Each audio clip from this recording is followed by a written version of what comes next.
नमस्कार दोस्तों। मुझे याद है कि दिसंबर के अंदर जो सेकंड ग्रेड का एग्ज़ाम हुआ था, सेकंड ग्रेड का एग्ज़ाम ख़त्म होते ही जनवरी के पहले सप्ताह में यानी नए साल की शुरुआत में ही नए स्टूडेंट के फ़ोन आने शुरू हो गए थे, कॉल आने शुरू हो गए थे कि सर आप नया सेकंड ग्रेड और फर्स्ट ग्रेड का कोर्स है वो कब लाने वाले हैं और नई वैकेंसी के लिए कब से आप तैयारी करवाने वाले हैं। और ये जो नए स्टूडेंट थे ये इस वजह से आप आए क्योंकि हमारे जो पुराने स्टूडेंट थे, जो हमारी लास्ट वैकेंसी में हमारे साथ थे, वो लोग काफ़ी प्रभावित हुए हमारे कोर्स से। काफ़ी अच्छा प्रभाव उन्होंने परीक्षा में देखा क्योंकि बहुत जम के हमने तैयारी की थी, बहुत प्लान तरीके से तैयारी की थी।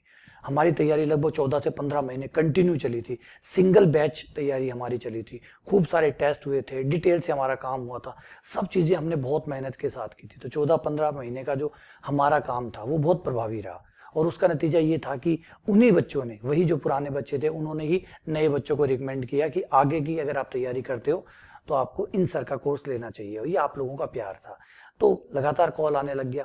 अब ऐसा जब हुआ तो जो भर्ती प्रक्रिया निपटी थी उसके बाद में संस्कृत विभाग की परीक्षा थी, वो भी आने वाली थी। केवीएस के एग्जाम थे, एमपी टेट वर्ग 1 का एग्जाम था। इस तरीके से कई एग्जाम थे और मैं हमेशा एक चीज मानता हूं कि बेहतर की जगह हमेशा खुली है। आप अच्छा कर रहे हैं बिल्कुल है, लेकिन आप बेहतर हमेशा कर सकते हैं। अगर आप थोड़ा सा अध्ययन करें, थोड़ा सा चीजों को देखें समझे, तो और सुधार किया जा सकता है। तो मुझे भी ऐसा लगा कि कोर्स को और बेहतर बनाते हैं। कोर्स बढ़िया है, जबरदस्त है, उसको और जबरदस्त बनते हैं। मतलब इतना बढ़िया बनाते हैं कि हर बच्चा जो है वो फायदा उठा सके। अगर हमारे कुछ बच्चे सिलेक्शन से रुक जाते हैं तो कोई तो कारण रहा होगा, कुछ तो ऐसा रहा होगा, कुछ कमी हमारी भी तो रही होगी। सिर्फ हम कहें स्टूडेंट पक्ष में कि स्टूडेंट ने जो है वही गलतियां की है, नहीं। गलतियों को हमने रोका क्यों नहीं, हमने सही समय पे समझा क्यों नहीं, कुछ तो रहा होगा। और हमारे पास कई एग्जाम थे जिसमें हम बच्चों को आराम से समझ सकते थे। तो दिसंबर का एग्जाम हमारे पास था, संस्कृत विभाग की जो परीक्षा थी उसका एग्जाम हमारे पास था, रीट का एग्जाम होने वाला था, केवीएस का एग्जाम होने वाला था, एमपी टेट वर्ग 1 का एग्जाम होने वाला था।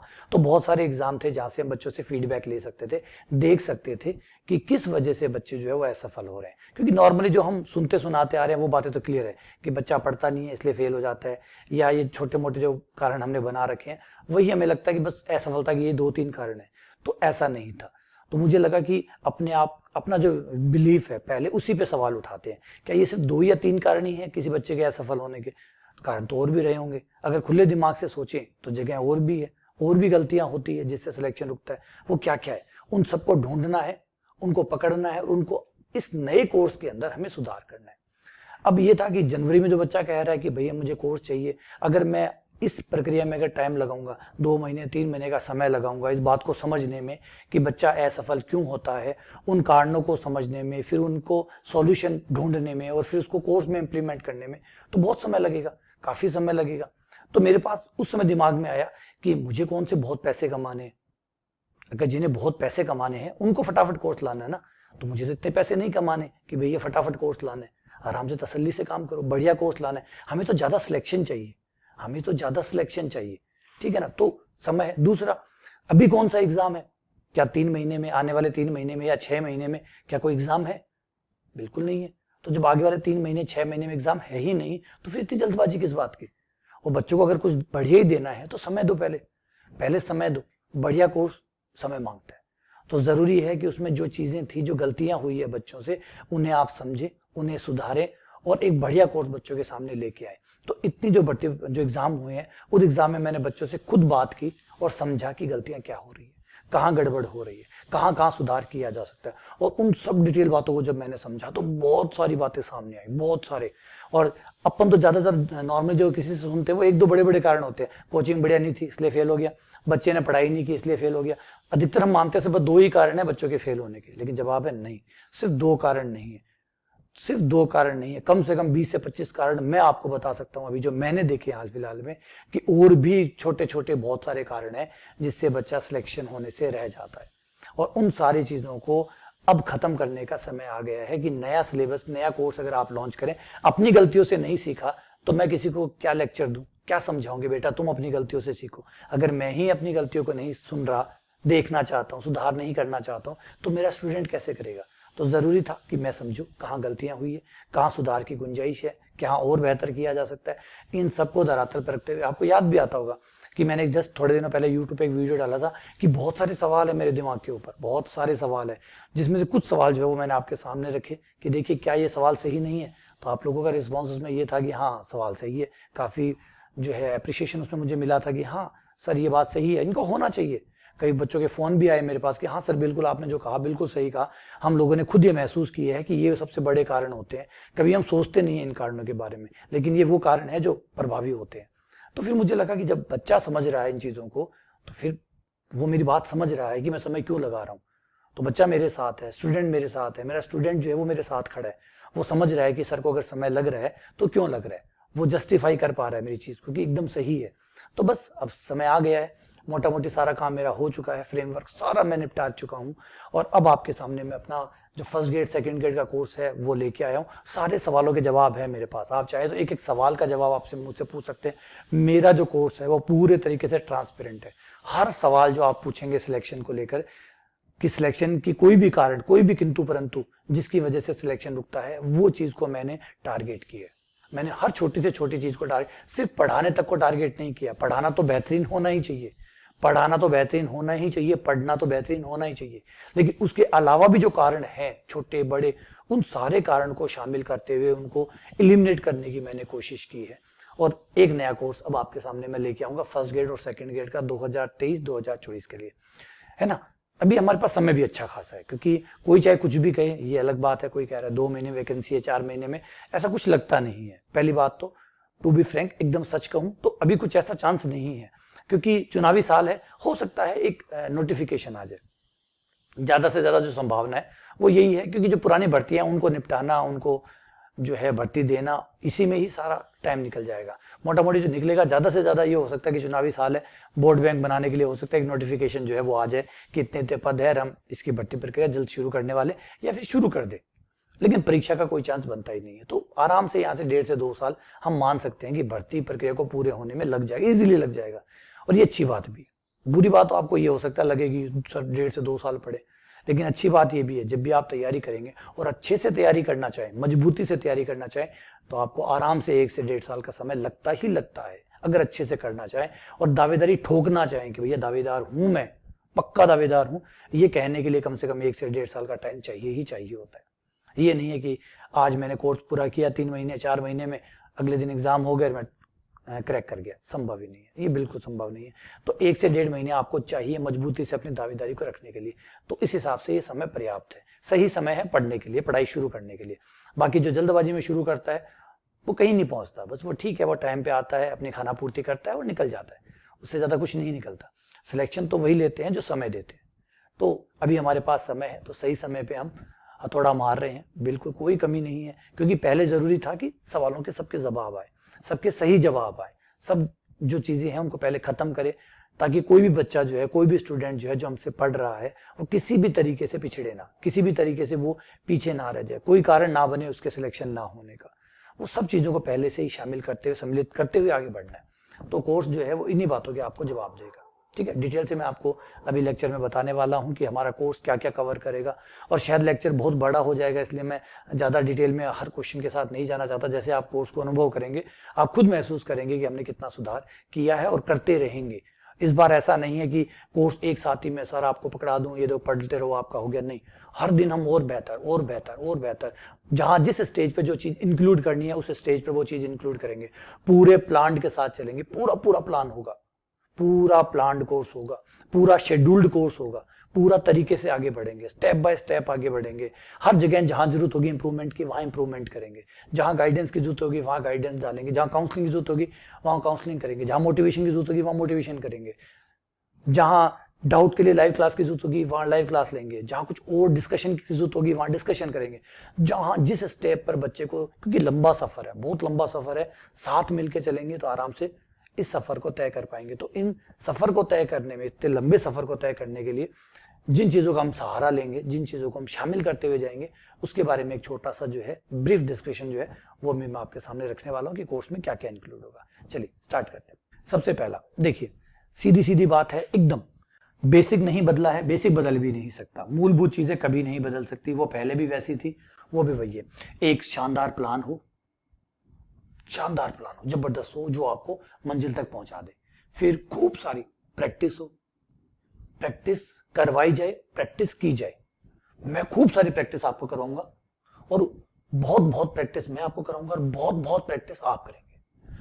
और सबसे तीसरी चीज पेशेंस, धैर्य रखना पड़ेगा भैया। वैकेंसी लंबा टाइम लेगी, लेकिन पक्की बात है सिलेक्शन देगी। अगर आपने बनाए रखा तो सिलेक्शन देगी। तो सीधी सीधी सी चीज के साथ बिल्कुल क्लियर है एकदम, प्लान बनाएंगे, जबरदस्त प्लान बनाएंगे, खूब प्रैक्टिस करेंगे, शांति पेशेंस धैर्य बनाए रखेंगे और चलता रहेगा, ये चलेगा। यही है हमारा की, मोटा मोटा की तो यही है। तो हमारा आधारभूत जो है कोर्स की संरचना वो इसी बात पे टिकी है। बढ़िया प्लान, मजबूत प्लान, जैसे भी मैंने बताया कि प्लान बनाने में 3-3 महीने लगे, तो बहुत अच्छा है। पुराना अनुभव शामिल है, प्लस 3 महीने के जो और अनुभव है उनको शामिल करके उन गलतियों को एलिमिनेट करने का जो तरीका है वो मिलाकर प्लान बनाया गया, प्लस खूब सारी प्रैक्टिस मेरे द्वारा भी और आपके द्वारा भी, प्लस उससे भी ज्यादा पेशेंस धैर्य, सब मिला के सिलेक्शन आएगा। चीजों को हमने बदला नहीं है, अभी भी हमारी चीजें वही है, बिल्कुल क्लियर है। हम पहले से कहते हैं सिर्फ हार्ड वर्क काम नहीं करता है, क्योंकि स्मार्टफोन स्मार्ट हो गए तो हमें भी स्मार्ट होना ही पड़ेगा। स्मार्ट वर्क करेंगे, स्मार्ट प्लान बनाएंगे। स्मार्ट प्लान क्या होता है? जो शिक्षित होता है वो गलतियों को पकड़ता है, गलतियां हो कहां रही है, क्यों सिलेक्शन नहीं आते, बाकियों की गलतियों से वो सीखता है। इतने बच्चे एग्जाम देते हैं, जो फेल होते हैं वो क्यों क्यों होते हैं, उन क्यों क्यों को निकालना, और जो सिलेक्ट होते हैं उनके क्यों को शामिल करना, कि उनका सिलेक्शन क्यों हुआ है उनके क्यों को शामिल करना, और जिनका सिलेक्शन नहीं हुआ है उनके क्यों को बाहर निकालने से ही सिलेक्शन आता है। यही स्मार्ट तरीका होता है। जो सफल हुए हैं उनका क्यों लीजिए, जो असफल हुए हैं उनके क्यों को अपने अंदर से निकालिए, बस इतना करना होगा। तो स्मार्ट वर्क करेंगे, सिर्फ हार्ड वर्क नहीं है, जमाना ही बदल गया भैया, स्मार्ट है ना। आज आप खड्डा मत खोजिए, आज जेसीबी से खड्डा खोदिए। अगर खड्डा ही खोदना है ना तो फावड़े से नहीं, जेसीबी से खोदिए, स्मार्ट तरीके से। तो इस पिक्चर को देखिए, इस पिक्चर से ही आप क्लियर हो गए होंगे कि हार्ड वर्क और स्मार्ट वर्क में क्या अंतर है।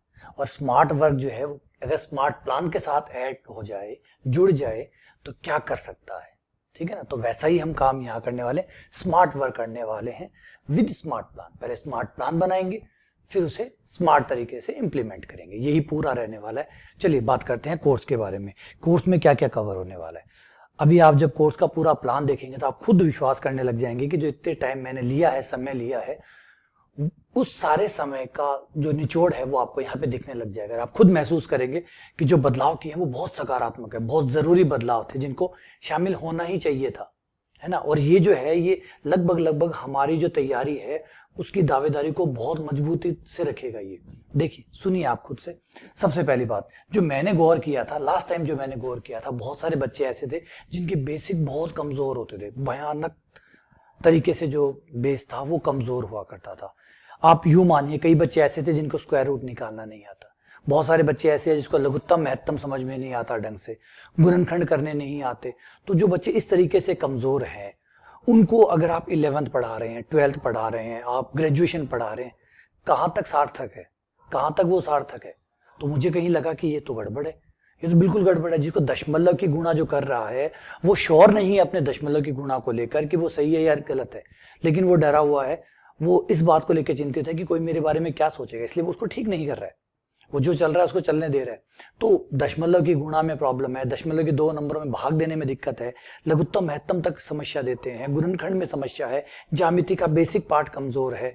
तो ये चीजें जिसकी कमजोर है उसे आप 11th 12th ग्रेजुएशन पढ़ा रहे हैं, कितना गलत कर रहे हैं। तो मुझे लगा कि ये एक सकारात्मक कदम सबसे पहला होना चाहिए कि बच्चों का बेसिक सिर्फ 11th से स्टार्ट ना करें, बेसिक स्टार्ट करें 9 10 8 9 10, जो बेसिक पार्ट है वहां से शुरू करें। तो मैंने इस बार ये किया, मैंने बेसिक मैथमेटिक्स को शामिल किया है, जो रीट लेवल में सेकंड लेवल 2 में जो आती है, बेसिक मैथमेटिक्स एकदम बेसिक, नंबर सिस्टम क्या है, परिमेय संख्याएं क्या है, अपरिमेय संख्याएं क्या है, मूलभूत प्रमेय क्या है, अभाज्य संख्याएं क्या है, हर छोटी छोटा जो डिटेल होता है ना रीट लेवल 2 में, आपने देखा होगा सिलेबस में, गुणनखंड है, उसमें महत्तम, समावर्त्य, भिन्न, अनुपात, समानुपात, सब बेसिक शामिल है। तो ये बेसिक जो है ये मैंने भी अपने कोर्स में शामिल किया। बेसिक मैथमेटिक्स के शुरू करिए ताकि नींव जो है वो मजबूत हो जाए, प्लस रीट की तैयारी भी हो रही है साथ में।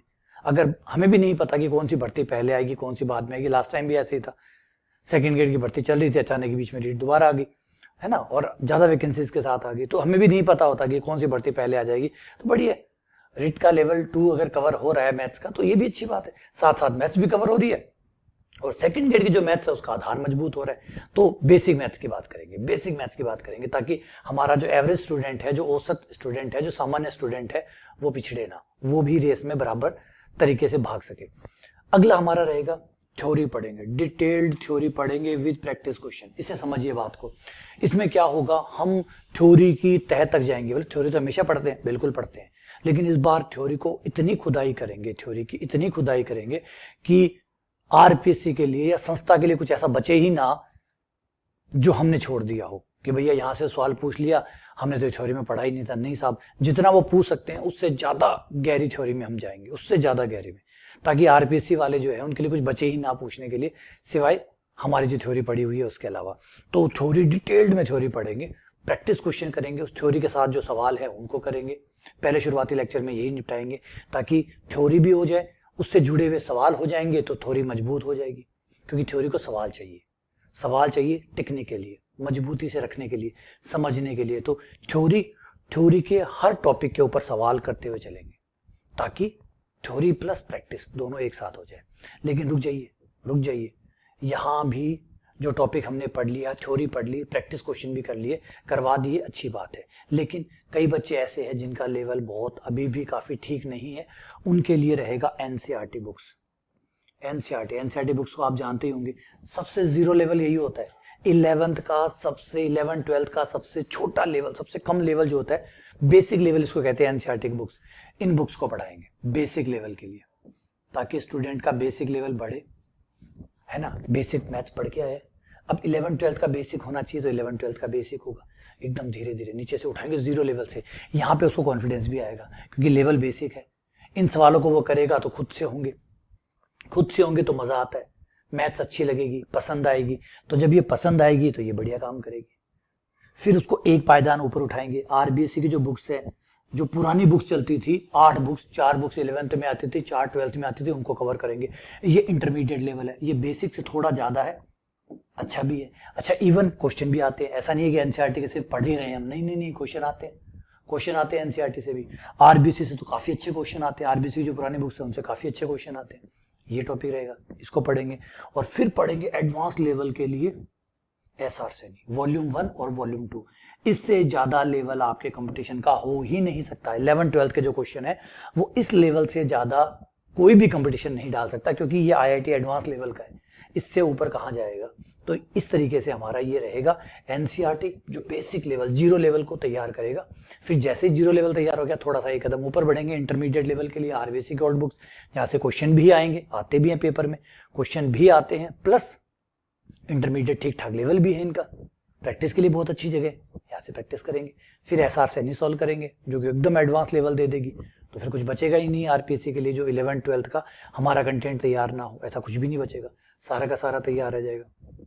तो ये हमारा काम हो जाएगा कि सवाल भी यहाँ से आते हैं। हम इन किताबों का चुनाव सिर्फ इसलिए नहीं कर रहे कि हमारा बेसिक ठीक हो जाए, इंटरमीडिएट ठीक हो जाए, एडवांस ठीक हो जाए, नहीं, सवाल भी आते हैं यहाँ से हमारे कंपटीशन के सवाल भी आते हैं। तो जहाँ इनसे ही प्रैक्टिस कर रहे हैं, इन्हीं से सवाल आएंगे, तो बहुत खूबसूरत बात हो गया, बहुत खूबसूरत कॉम्बिनेशन बैठ रहा है, तो इसी से करना चाहिए ना। तो यही हम करेंगे, ठीक है। इनसे चलने के बाद में ये तो 11 12th की बात होगी।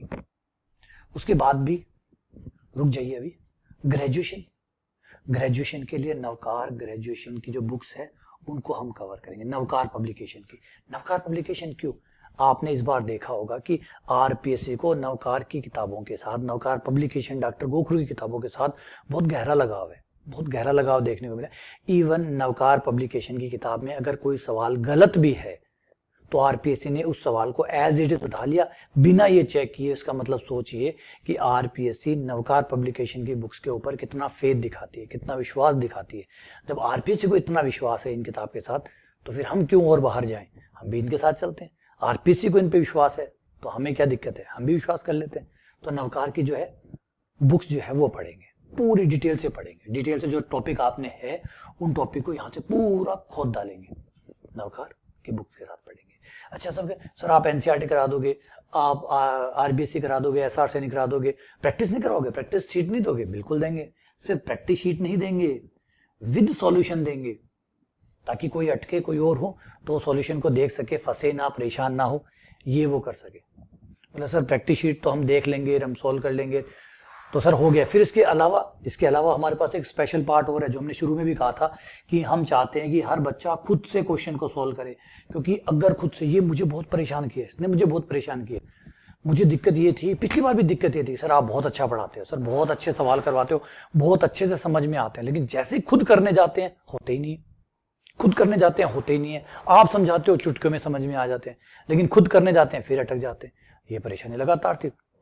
तो मेरे पास इसके लिए एक जबरदस्त जवाब आया कि लाइव प्रैक्टिस क्लासेस कराएंगे, उसमें मैं दिखाऊंगा हाउ टू सॉल्व कैसे करते हैं, क्वेश्चन को कैसे पढ़ा जाता है, कैसे समझा जाता है, कैसे गणितीय समझ पैदा की जाती है, कैसे क्वेश्चन में जो दिया हुआ है उसको उत्तर तक पहुंचाया जाता है। ये सब चीजें जो है वो लाइव कराऊंगा, मैं आपको लाइव प्रैक्टिस कराऊंगा। प्रैक्टिस शीट जो है सो है ही है, प्लस लाइव प्रैक्टिस क्लासेस होंगी जिसमें मैं आपको दिखाऊंगा हाउ टू सॉल्व, कैसे सॉल्व करते हैं। ये देखिए, ये है नई चीज। मैंने कहा ना बहुत सी नई चीजें मैंने ऐड की है। अच्छा, यहाँ पे एक छोटा सा कंपैरिजन और कर लेता हूँ। नॉर्मली कोई सोच रहा हो कि सर ये कोचिंग वाले भी करवाते हैं। अगर कोचिंग वाले भी करवाते हैं तो एक काम करिए, जो भी कोचिंग में आप जाएं, किसी भी कोचिंग में एक बार चर्चा कर लीजिएगा। हर कोचिंग क्या कराती है, थ्योरी कराती है, वो भी डिटेल में नहीं कराती, वो भी मोटा मोटी थ्योरी करवाई, क्वेश्चन करवाए, और फिर कोई एनसीईआरटी नहीं, कोई एनसीईआरटी करवानी तो छोड़िए, चर्चा ही नहीं करेंगे। वो तो ये भी नहीं कहेंगे एनसीईआरटी नाम की कोई किताबें भी होती है क्या। वो कभी आरबीएसई की बुक्स की चर्चा नहीं करेंगे। आरबीएसई की बुक्स की चर्चा करेंगे? नहीं साहब। क्या कभी वो एसआर सैनी की चर्चा करेंगे? नहीं। वो फिर वो क्या करते हैं, नवकार की किताबें पढ़ाते हैं। नवकार तो कराते होंगे? नहीं, नवकार भी नहीं करवाते। अच्छा, फिर प्रैक्टिस शीट करवाते हैं, सिर्फ प्रैक्टिस शीट करवाते हैं। हाँ, सॉल्यूशन दे सकते होंगे या नहीं देते होंगे वो एक अलग बात है। दो चीजें कराते हैं, वो सिर्फ सीधा थ्योरी पढ़ाते हैं, और सीधा डायरेक्ट वो प्रैक्टिस शीट दे देते हैं। इतना सा काम होता है। एनसीईआरटी कहाँ गई? सवाल आते हैं ना एनसीईआरटी से, बेसिक लेवल है ना, वो 0 लेवल है ना, तो वो पढ़े बिना बेसिक कैसे ठीक होगा। तो वहां से क्वेश्चन भी आते हैं, वो कौन करवा रहे? नहीं करवा रहे। अच्छा, पता कर लीजिएगा, अगर मैं गलत हूं तो आप बता दीजिएगा। अगर मैं गलत हूं, मेरे अलावा कोई अगर फिलहाल लास्ट भर्ती जो गई है उसमें पूछ लीजिए, लास्ट भर्ती में मैंने ये सब करवाया, इस भर्ती में भी करवा रहा हूं। मेरे अलावा कोई कोचिंग अगर एनसीईआरटी पूरी सॉल्व करवा रहा हो, पूरी आरबीएसई सॉल्व करवा रहा हो, पूरी एसआर सैनी सॉल्व करा रहा हो, तो मुझे जरूर बताइएगा, ठीक है। हाँ, थ्योरी करवा रहा है, प्रैक्टिस शीट करवा रहा है, लाइव प्रैक्टिस क्लासेस कोई करवा रहा है? नहीं, कोई नहीं करवा रहा। जो सॉल्यूशन करवाते हैं, जो थ्योरी पढ़ाते हैं, उसी समय जो क्वेश्चन करवा दिए सो करवा दिए, उसके अलावा कोई नहीं करवाता। इसका मतलब वहां वो बच्चे सिलेक्ट हो रहे हैं जो ऑलरेडी इंटेलिजेंट है, ऑलरेडी होशियार है। होशियारों का सिलेक्शन तो कहीं भी आ जाएगा, ठीक है ना। तो मुझे यही तो प्रॉब्लम थी कि होशियारों का सिलेक्शन, जो इंटेलिजेंट है उनका सिलेक्शन तो कोई भी दे सकता है। वो तो घर बैठेंगे तब भी सिलेक्शन निकाल लेंगे, वो तो डरे हुए हैं इसलिए कोचिंग जाते हैं। बाकी वो तो सिलेक्शन कहीं बैठ जाइए, वो कहीं से भी निकाल लेंगे। तो ये चीज होगी। तो ये है इंपॉर्टेंट बातें। तो नजर आ रहा है आपको कि क्या मेहनत की है मैंने। चलिए आगे बढ़ते हैं इस पे। मेहनत सिर्फ यहां तक ही नहीं है, आगे चलिए, मेहनत अभी और भी है। वो है, आपने एनसीईआरटी पढ़ ली, आपने आरबीएसई पढ़ ली, आपने एसआर सैनी पढ़ ली, फिर भी सर इतना कुछ पढ़ लिया, अब हमें पता कैसे चलेगा कि आरपीएससी के क्वेश्चन कैसे आते हैं, क्या पूछता है आरपीएससी, कैसे सवाल डालता है। तो उसके लिए हर टॉपिक, जो टॉपिक आप पढ़ेंगे, हर टॉपिक में मैं आपको बताऊंगा कि उस टॉपिक पे आरबीएससी ने अभी तक क्या पूछा है। उस टॉपिक पर अभी तक 2022 तक जो भी पेपर गया है, उस पेपर तक आरपीएससी ने क्या पूछा है मैं आपको बताऊंगा, ताकि आइडिया हो जाए कि जो आपने पढ़ा है वो सफिशिएंट है या नहीं है आरपीएससी के हिसाब से। तो ये रहेगा। एक और चीज इंपॉर्टेंट है कि आरपीएससी ने क्या पूछा, ये तो समझ में आ गया सर, लेकिन ये समझ में नहीं आया कि आरपीएससी आगे इस पे क्या पूछ सकता है, वो भी मैं बताऊंगा। ये देखिए, आरबीएससी ने क्या पूछा और क्या पूछेगा। ये सीरीज थी मेरी लास्ट ईयर, बहुत इफेक्टिव रही थी, आप लोगों ने बहुत सराहा था इसको। आरपीएससी ने क्या पूछा है ये भी बताऊंगा, और क्या पूछेगा इस टॉपिक पर, क्या पूछ सकता है, उसकी क्या संभावना हो सकती है, ये भी मैं आपको बताऊंगा, ये भी बताऊंगा। बहुत शानदार रहा था ये। उसके बाद में अब सब कुछ हो गया, आरपीएससी क्या पूछा, क्या पूछेगा, है ना। एनसीईआरटी पढ़ ली, आरबीएससी पढ़ ली, ठीक है, एसआर सैनी पढ़ ली, प्रैक्टिस शीट सर ने सॉल्व करा दी, लाइव क्लासेस में जो क्वेश्चन थे वो करवा दिए। अब सर, अब होंगे टेस्ट, हर टॉपिक पे होंगे टेस्ट। एटलीस्ट 3 टेस्ट हर टॉपिक पे आपको मिलेंगे। जो टॉपिक टफ है उस पे 4 भी मिलेंगे, 5 भी मिलेंगे। जैसे मैट्रिक्स है, छोटा टॉपिक है, 3 टेस्ट, 3 बहुत होते हैं अपने आप में 3 भी बहुत होते हैं। लेकिन टफ टॉपिक हुआ तो 4 या 5 टेस्ट आपको मिलेंगे, ताकि अच्छे से आप अपने आप का आत्मनिरीक्षण कर सकें कि सब कुछ सही चल रहा है या नहीं चल रहा, कुछ गड़बड़ तो नहीं है, है ना। खूब सारे टेस्ट, एटलीस्ट 3 टेस्ट तो हर टॉपिक पे आपको मिलेंगे। उसके बाद में होगा जब टेस्ट देते रहिए। एक टॉपिक पे अगर आप 3 टेस्ट देते हैं, एक टॉपिक पे आप 3 टेस्ट देते हैं, 50 टॉपिक है तो 150 टेस्ट तो ऑलरेडी हो गए, किसी में 4 या 5 हुए तो 200 टेस्ट आप दे चुके होंगे। और हर टेस्ट में अगर हम 15 से 20 क्वेश्चन मान के चले तो 200 इंटू 15 3000 क्वेश्चनों तक का तो टेस्ट आप ऑलरेडी दे चुके होंगे। 3000 क्वेश्चन। फिर सोचिए आपने सॉल्व कितने किए होंगे, है ना, सोचिए सॉल्व कितने किए होंगे। अगला रहेगा फुल लेंथ टेस्ट, फिर दूंगा फुल लेंथ टेस्ट, लंबे लंबे फुल साइज वाले जो आरपीएससी पूछती है वैसे के वैसे, और कम से कम 10। लास्ट ईयर मुझे याद है कम से कम मैं 20 दे चुका था, 20 से ज्यादा टेस्ट मैंने फुल लेंथ कराए थे। इस बार मैं टारगेट है कि अगर समय पूरा मिला तो 25-25 30-30 फुल लेंथ टेस्ट करवा दूंगा। इतने फुल लेंथ टेस्ट, एक टेस्ट में 150 क्वेश्चन होते हैं। अगर हम मैथ्स की बात करें केवल, तो भी मान लीजिए 130 क्वेश्चन के हिसाब से भी चले और मैं आपसे 20 टेस्ट कराता हूँ तो 2600 क्वेश्चन, 20 टेस्ट करवाता हूँ फुल लेंथ तो 2600 क्वेश्चन, ये 2000 आपके टेस्ट वाले टॉपिक वाइज टेस्ट है वो हो गए। 5000 क्वेश्चनों के तो मैं टेस्ट और फुल लेंथ टेस्ट में करवा दूंगा आपसे 5000 बढ़िया सवाल, तो आपको टेस्टों के भीतर करवा दूंगा। बाकी सोचिए जो एनसीईआरटी कराऊंगा वो काउंट करिए, जो आरबीएससी कराऊंगा वो काउंट करिए, जो एसआर नहीं कराऊंगा वो काउंट करिए, जो प्रैक्टिस शीट करवाऊंगा वो काउंट करिए, जो लाइव में डाउट्स कराऊंगा, जो सॉल्यूशन करवाऊंगा, लाइव प्रैक्टिस करवाऊंगा उसके क्वेश्चन ऐड करिए। आरपीएससी ने क्या पूछा है वो करवाऊंगा, आरपीएससी क्या पूछेगा उस पर करवाऊंगा। काउंट करिए कितने क्वेश्चन में आपको समय में करवा दूंगा। ठीक है। अच्छा, उसके बाद में सर डाउट आए तो डाउट के लिए बिल्कुल उपाय है। डाउट तो बहुत इंपॉर्टेंट है साहब, आने चाहिए। डाउट के लिए दो क्लासेस। ये 2 क्यों, आओ समझाता हूँ। 2 जरूरी है। पहली डाउट क्लासेस चलेगी उनके लिए जिनको बेसिक में प्रॉब्लम है, एनसीईआरटी में प्रॉब्लम है, आरबीएससी में प्रॉब्लम है, ठीक है, प्रैक्टिस शीट में प्रॉब्लम है। इनसे प्रॉब्लम है तो पहले मैं इनको कवर करूंगा। जिनको प्रैक्टिस शीट में प्रॉब्लम है, आरबीएससी जो ओल्ड बुक्स है उनमें प्रॉब्लम है, एनसीईआरटी में प्रॉब्लम है, वैसे प्रॉब्लम आएगी नहीं क्योंकि मैंने सारे सॉल्व कराए हैं, पूरा सॉल्व किया हुआ, दिक्कत आएगी कहाँ। फिर भी मान लेते हैं कुछ नहीं समझ में आया तो होगी डाउट क्लास 1। डाउट क्लास 1 उसके लिए लगेगी। और एसआर सैनी बहुत बहुत इंपॉर्टेंट है क्योंकि हम ये मानते हैं जिसने भैया एसआर सैनी कर ली उसका सिलेक्शन पक्का है। अब तक ये बात काफी हद तक सही पाई गई है। तो इसके लिए केवल इस बुक को पढ़ने के लिए पूरे साल भर इसके लिए सेपरेट डाउट क्लासेस लगेगी, सेपरेट एकदम अलग, ताकि इस बुक को अच्छे तरीके से समझा जा सके, डाइजेस्ट किया जा सके। क्योंकि इसको कर लिया तो जीवन क्लियर है, एग्जाम क्लियर है, निकल जाएगा ही जाएगा। तो इसको अलग से टैकल करेंगे पूरे साल। ठीक है, चलिए आगे बढ़ते हैं। आपको क्या लगता है कि सिर्फ इतना ही मैंने सोचा है? नहीं नहीं नहीं, गलत। मैंने कहा ना समय इतना लगाया तो ऐसे थोड़ी रुका हूं, पूरा हद तक गया हूं, लास्ट तक गया हूं। आइए आगे बात और करते हैं।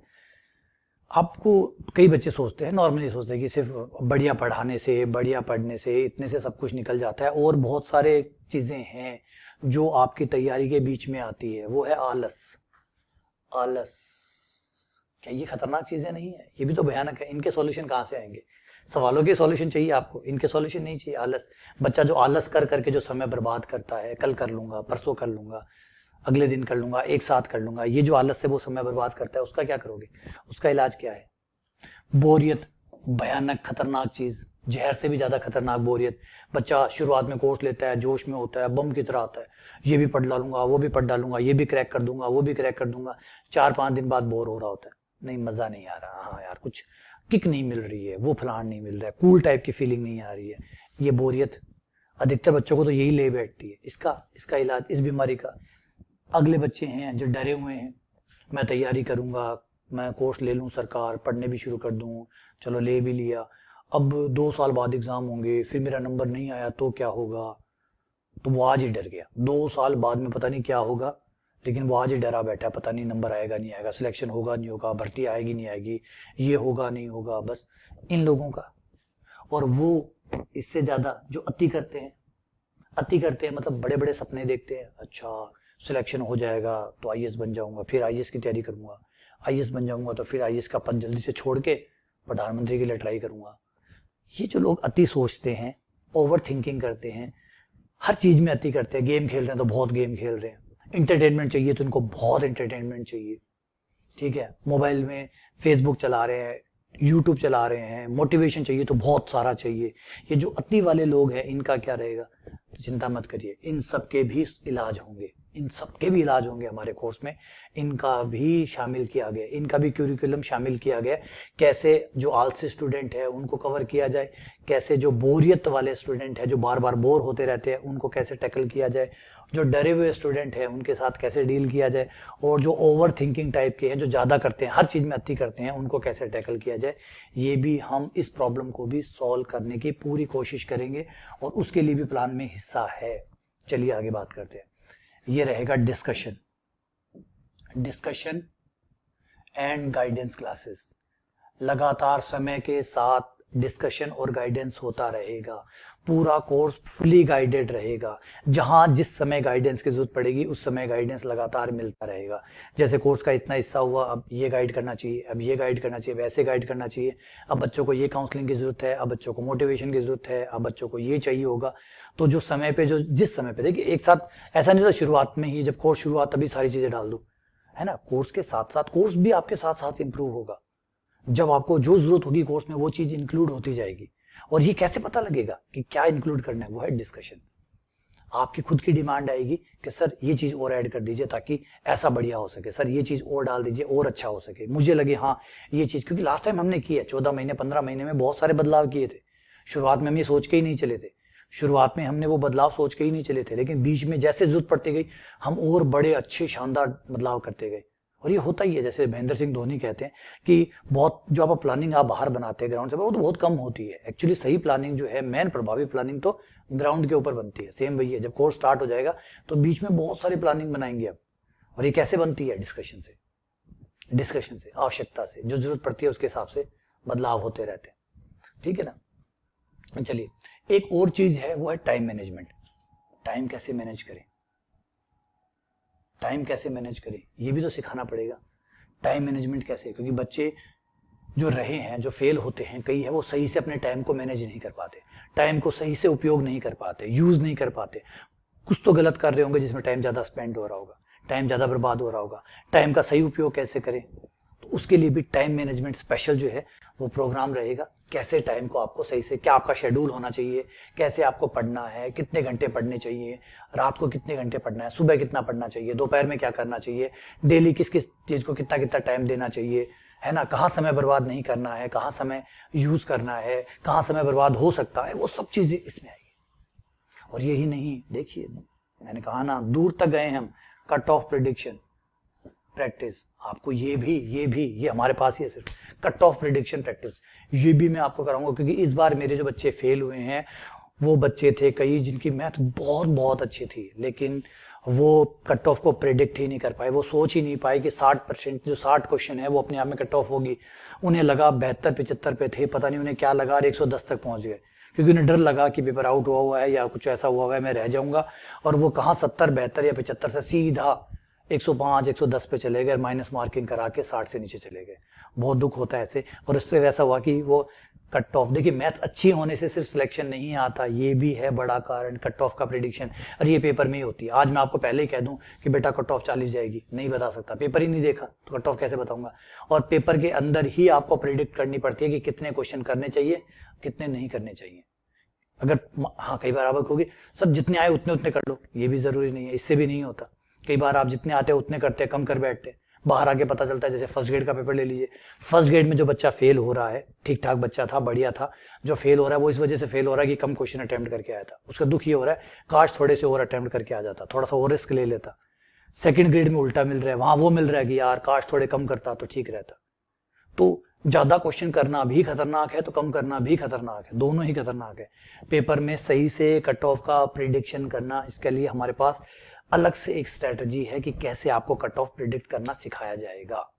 कट ऑफ कैसे प्रिडिक्ट करना है, कितने क्वेश्चन करने हैं, ये पेपर में कैसे पता लगेगा, इसका अलग से प्रोग्राम चलेगा। लेकिन पहले कोर्स हो जाए, उसके बाद फिर इस प्रोग्राम को हम रन करेंगे।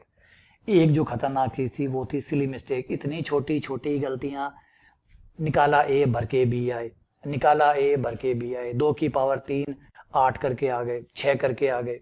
ये जो छोटी छोटी गलतियां है, ये कम से कम 5 से 6 क्वेश्चन बिगाड़ देती है, 5 से 6 क्वेश्चन बिगाड़ देती है। और इतनी बारी गलतियां होती है कि ये चौथी, पांचवी, तीसरी लेवल तक की या उससे भी नीचे, ए निकाल के आए हैं, बी भर के आ रहे हैं, इनका आप क्या करोगे, है ना, सीक्वेंस चेंज हो गया, यहाँ से भरना शुरू किया, 24वें क्वेश्चन में ये भरना था, 23वें में ये भर दिया, फिर एक एक क्वेश्चन जो है वो बीच में गैप हो गया और सारा गड़बड़ हो गया, बाहर आके सिर पकड़ के बैठ गए। तो इसको कैसे रिमूव करें? तो इसके लिए भी कुछ स्पेशल रिमूवल प्रोग्राम चलाएंगे कि पहले तो पकड़ा जाए, टेस्टों के जरिए पकड़ा जाए कि कौन बच्चा कहाँ गलतियां करता है, और फिर उन गलतियों को टारगेट करके उनको एलिमिनेट किया जाए, ये रहेगा। उसके बाद में एक जो बच्चे स्ट्रेस में आ जाते हैं, हाथों हाथ स्ट्रेस में आ जाते हैं, आएंगे बहुत बच्चे आए हैं, बहुत बच्चे आते हैं, क्योंकि कई एज बढ़ रही है, घर का प्रेशर आ रहा है, परिवार का प्रेशर है, फैमिली कहीं से सपोर्ट अच्छा मिलता है, कई बार नहीं मिलता है ना, परिवार में कुछ ऐसा होता है, तो ये स्ट्रेस आना 2 साल की बात है भैया, 2 साल आगे सोच रहे हैं आप, नहीं नंबर आया तो ये तो डराता ही है, सबको ही डराता है। तो ये जो स्ट्रेस आता है, अगर अब हम बात करें, स्ट्रेस स्वाभाविक है और स्ट्रेस कई बार पॉजिटिव भी काम करता है, लेकिन जब वो कम हो तो इसे कैसे मैनेज किया जाए? क्योंकि बच्चे को अगर स्ट्रेस में रहेगा, एंग्जाइटी में रहेगा, तो शरीर भी खोएगा, सिलेक्शन भी खोएगा, तो शरीर और सिलेक्शन दोनों ही खो रहा है वो। तो स्ट्रेस बनाए रहे, कोई दिक्कत नहीं है, लेकिन वो एक लेवल से नीचे ही बना रहे, एक लेवल पार ना करे, रेड लाइन को पार ना करे।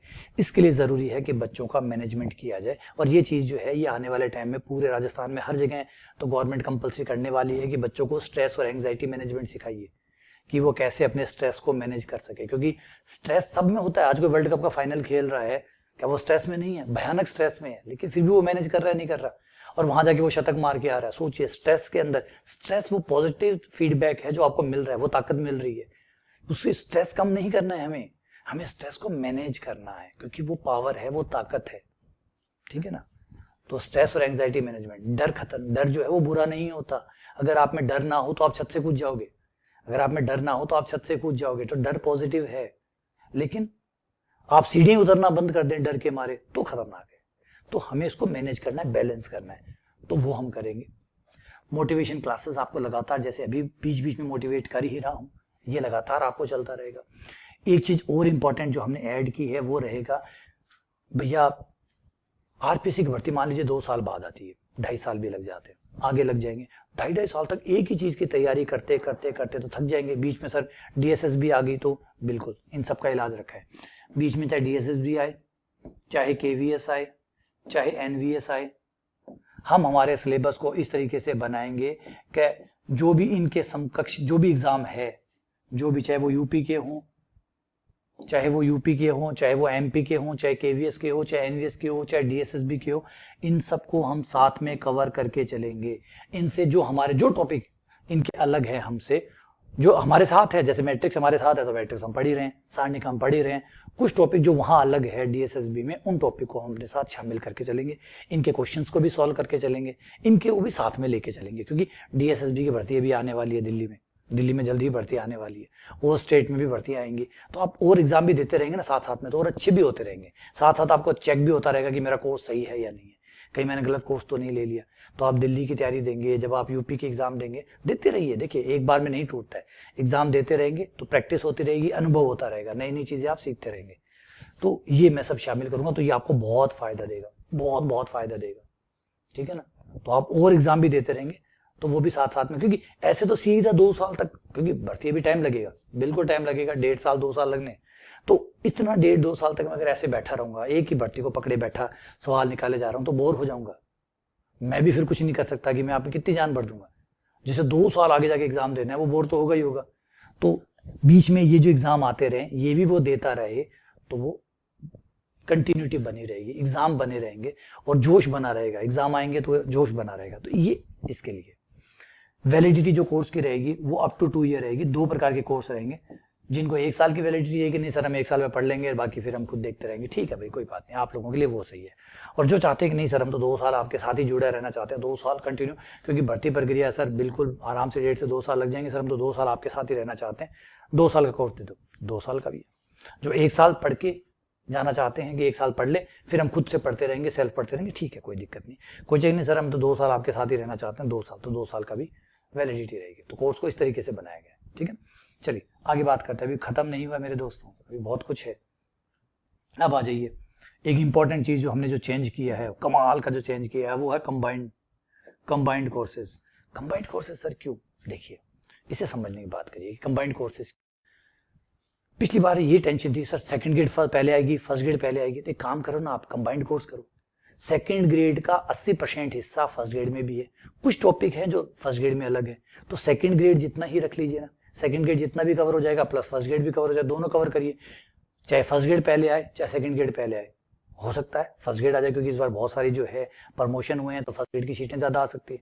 तो अगर वो ज्यादा आती है तो फर्स्ट ग्रेड सेकंड ग्रेड दोनों कंबाइंड करिए ना, कंबाइंड क्यों नहीं करते? और सेकंड ग्रेड फर्स्ट ग्रेड, जो सेकंड ग्रेड है और जो फर्स्ट ग्रेड है वो कंबाइंड करिए। ये लीजिए, ये आपका कोर्स फर्स्ट ग्रेड और सेकंड ग्रेड का कंबाइंड कोर्स।